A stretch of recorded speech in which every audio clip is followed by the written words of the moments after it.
குட்டி கதையை வந்து நீங்க சொன்ன கதையை வந்து விஜய் வந்து சொல்லியிருக்காரு. அது உங்களோட தொண்டர்களும் சரி, உங்களோட எல்லாருமே சரி, நண்பர்களும் சரி, அவங்க வந்து எங்க சீமானன் தான் சொன்னதுன்னு சொல்றாங்க. ஆனா அவங்க சைடுன்னு பார்த்தா இதெல்லாம் ஒரு கதை, இது எப்ப புனைப்பு கதைன்னு சொல்றாங்க. அது எப்படி பாக்குறீங்க? அதான் கதைனால அந்த முதல்ல அத அந்த இந்த நிலத்துல எடுத்து சொன்னது யாரும் இல்ல.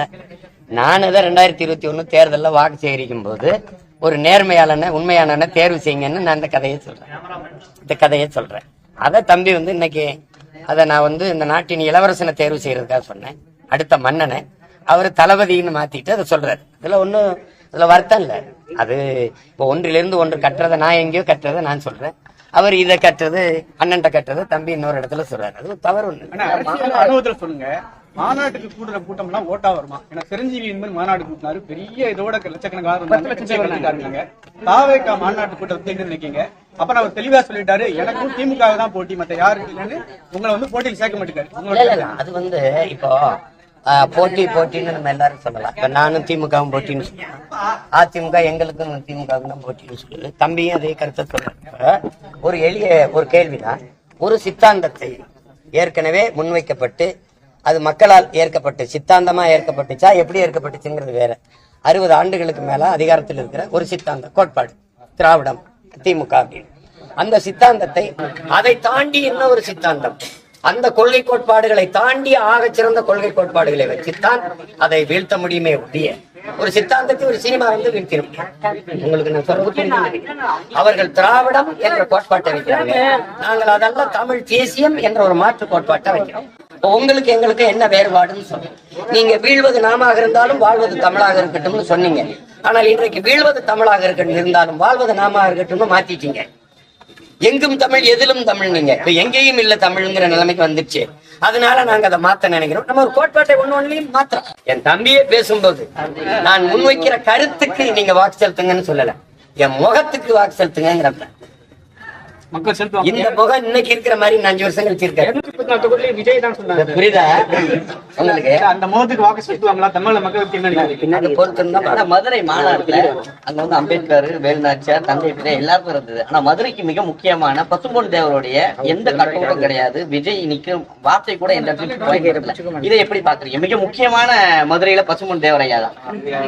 தம்பியை பொறுத்த வரைக்கும் நீங்க நான் என்ன பாக்குறேன்னா, ஒரு 1/2 மணி நேரம் உரை ஒரு மாநாட்டுல ஒரு இனத்தை வழிநடத்தி அதிகாரத்தை வரணும்னு நினைக்கிற ஒரு தலைவன் வந்து ஒரு மாநாட்டுக்குன்னு ஒரு உரை தயாரி. அதுல வந்து கடந்த முறை நீங்க கொள்கை வழிகாட்டியா சொன்ன யாரையும் இந்த வாட்டி பேசல. அதை விட்டுட்டு திடீர்னு பேரறிஞர் அண்ணாவையும் பெருந்தகை எம்ஜிஆர் அவர்களையும் எடுத்து ஒருத்தர் ஒரு கட்சியை தொடங்கினவர், இன்னொருத்தர் இன்னொரு கட்சியை தொடங்கினவர். எந்த கட்சியை ஒழிக்கணும்னு என் தம்பி சொல்றாரோ அந்த கட்சியை தொடங்கின பெருமகனே அவர் அண்ணா அவர்கள் தான். அப்ப அவர் வழியில போய் அவர் கட்சியை ஒழிக்கிறதுங்கிறது அடிப்படை வேடிக்கை. 2வது மதுரை அப்படின்னாவே என் தம்பி தராம பாருங்க. ஒண்ணு மீனாட்சி கோயில், வைகை, அப்புறம் நாங்க இப்ப சிகிர் தண்டா ராத்திரி இட்லி கடையெல்லாம் எப்ப விட்டாங்க, அதெல்லாம் அடையாளம். மதுரைன்னா அதுக்கு தேடி அதுக்கு சொல்லணும். அதை விட்டு பேசுற போது பாருங்க, எம்ஜிஆர் யாருன்னு தெரியுமா உங்களுக்கு? எம்ஜிஆர் யாருன்னு தெரியுமா? உனக்கு தான் தெரியும், எல்லாருக்கும் தெரியும். அவரை புகழ்ந்துருது இல்ல, அவரு அப்பதான் அவர் தெரிஞ்சுக்கிறாரு எம்ஜிஆர் யாருன்னு தெரியுதா. எங்க அண்ணன் விஜயகாந்த் தெரியுதான்னு நான் என்ன கேட்கிறேன், அவர் கட்சி ஆரம்பிச்சாப்ல ஒரு போட்டிட்டாரு. நான் கூட அவர் போட்டிட்ட அவர் கட்சி வேட்பாளர்கள்லாம் போய் ஆதரவா வேலை செய்யல, அவருக்கே போயிருச்சு.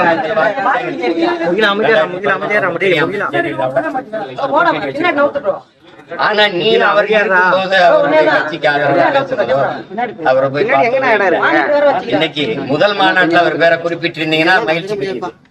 முதல் மாநாட்டுல பேரறிஞர் அண்ணா பெருந்தகை எம்ஜிஆர் மகிழ்ச்சி புரியுது. திடீர்னு வந்து 67 மாதிரி ஆட்சி மாறினா 49ல ஆரம்பிச்சு கட்சியை 67ல தான் ஆட்சியை பிடிச்சாங்க அண்ணா அவர்கள். அதுக்கு எவ்வளவு காலம் விலை கொடுத்துருக்கிறாரு.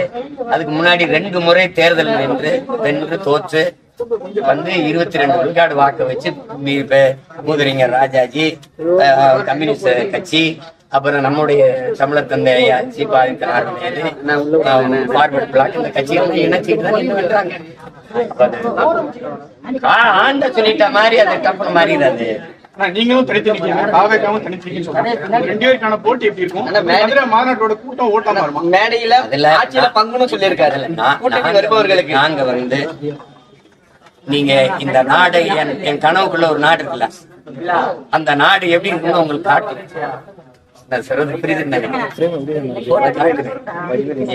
என்னுடைய ஆட்சியில கல்வி எப்படி இருக்கு பாருங்க, எங்களுடைய ஆட்சியில சாலை எப்படி இருக்கு பாருங்க, எங்களுடைய ஆட்சியில காவல்துறை எப்படி இயங்குது பாருங்க, போக்குவரத்து எப்படி இருக்குது பாருங்க அப்படின்னு காட்டுவேன். இது சாத்தியமான பாருங்க, இந்த நாட்டுல சாத்தியப்படுது பாருங்க, இப்படி வேலை வாய்ப்பு கொடுப்பேன் பாருங்க, இப்படி மருத்துவத்தின் தரத்தை கொடுப்பேன் பாருங்க என்ன சொல்லுவேன். பேசி நீங்க நம்பல, ஏன்னா 15 வருஷம் என்னை காலி பண்ணிட்டீங்க. ஆனா இப்ப நான் உங்களை நம்பல, அதனால என்ன செய்யறேன், இந்த வாரு இப்படி இருக்கும்னு காட்டி அது நீ பொறுத்து இருந்தா பாக்கணும்.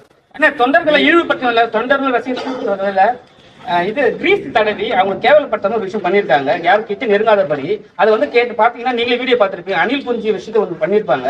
அது எப்படி நான் பாக்குறீங்க? எல்லாத்தையுமே இன்னைக்கு பேசுறேன். நாளைக்கு இதே போன்ற செய்திகளை உடனுக்குடன் தெரிந்து கொள்ள சப்ஸ்கிரைப் செய்யுங்கள்.